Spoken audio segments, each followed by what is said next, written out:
Assalamualaikum sahabat Wafi. Semoga kita semua dalam keadaan sehat walafiat. A'udzubillahi minasyaitonirrajim. Bismillahirrahmanirrahim.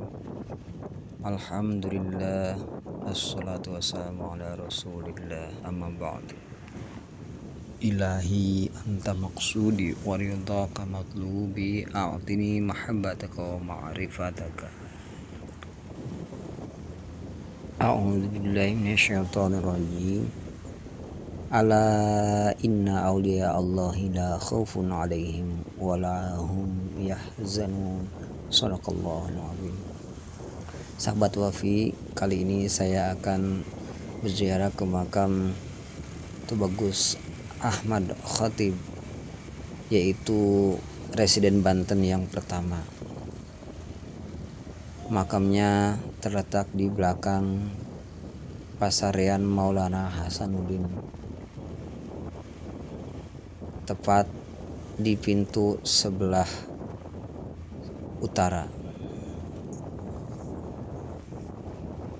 Sedikit sekali dari kita yang tahu sejarah beliau, perjuangan beliau, serta kiprah beliau dalam membantu kemerdekaan negara tercinta Republik Indonesia ini. Sepak terjang orang Banten memiliki peran penting dalam perjalanan Negara Kesatuan Republik Indonesia atau NKRI. Daerah yang berada di wilayah barat Pulau Jawa ini juga melahirkan tokoh-tokoh pejuang yang melawan kolonial Belanda dan Jepang. Bahkan kiprah perjuangan terus mewarnai republik ini bahkan pasca kemerdekaan. Salah satu tokoh perjuang asal Banten yang memiliki peran penting perintis kemerdekaan adalah Tubagus Ahmad Khatib. Nama lengkap pria ini adalah Tubagus Ahmad Khatib Al-Bantani. Ahmad Khatib lahir di Pandeglang, Banten pada 1855 dan meninggal pada 19 Juni 1966. Dan dimakamkan di kawasan Masjid Agung Banten. Dia merupakan salah satu tokoh Islam Banten. Dalam buku Jalan Hidup dan Jejak Langkah Perjuangan Sang Residen Banten, Ahmad Khatib disebut sebagai kiai yang turut melakukan pemberontakan terhadap pemerintah Belanda. Pada tahun 1926 di Batavia atau Jakarta bersama kelompok pergerakan golongan kiri. Akibat pemberontakan itu, sekitar 1.300 orang Banten ditangkap Belanda. Sebagian dari mereka diadili dan dijatuhi hukuman berat. Sebanyak 4 orang dihukum mati. Dan sebanyak 99 orang diasingkan ke Bovendigul. Salah satu orang yang berhasil kembali ke Banten dari Papua itu pada 1940 adalah Kiai Haji Tubagus Ahmad Khatib. Berkat peran dan perjuangannya di era penjajahan Belanda dan Jepang, Ahmad Khatib menjabat sebagai Residen Banten yang diangkat oleh Presiden Soekarno pada 19 September 1945. Karirnya melesat. Dia pernah duduk di Dewan Pertimbangan Agung, DPR Gotong Royong, DPR GR, juga di MPRS dan BPPK. Ia juga merupakan pencetus berdirinya Majelis Ulama, Perusahaan Alim Ulama atau PAU, juga perguruan tinggi Universitas Islam Maulana Yusuf. Meski memiliki peranan penting dalam perjuangan kemerdekaan Indonesia hingga saat ini, Ahmad Khatib belum menyandang gelar sebagai pahlawan nasional.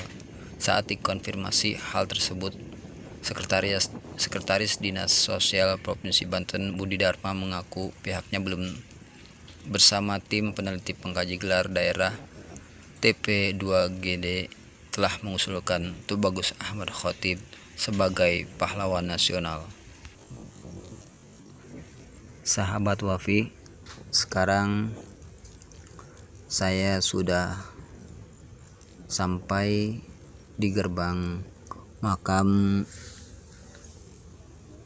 Kiai Haji Tubagus Ahmad Khatib, tepat di Pasarean Maulana Hasanuddin, Banten Lama. di samping Masjid Agung, Banten.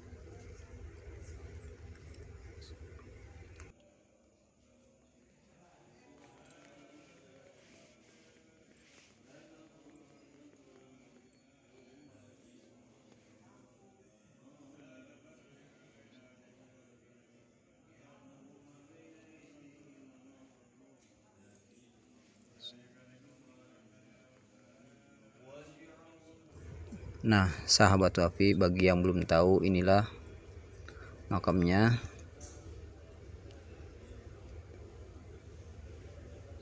Di balik nisan ini atau di balik kain putih ini ada tertulis nama beliau, tahun kelahiran serta tahun wafatnya. Jika kita izin membukanya kepada zuriatnya, kita bisa, tapi saat ini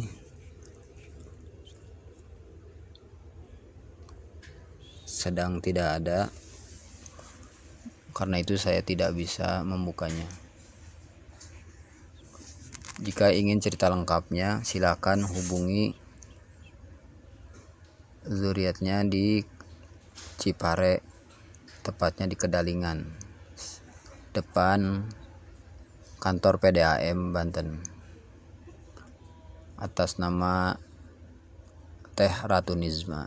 Di sana ada juga museum Tubagus Ahmad Khatib, ada buku karyanya, pusakanya, foto-fotonya. Silahkan bagi yang ingin berkunjung di Jalan Tubagus Ahmad Khatib, Cipare, Serang.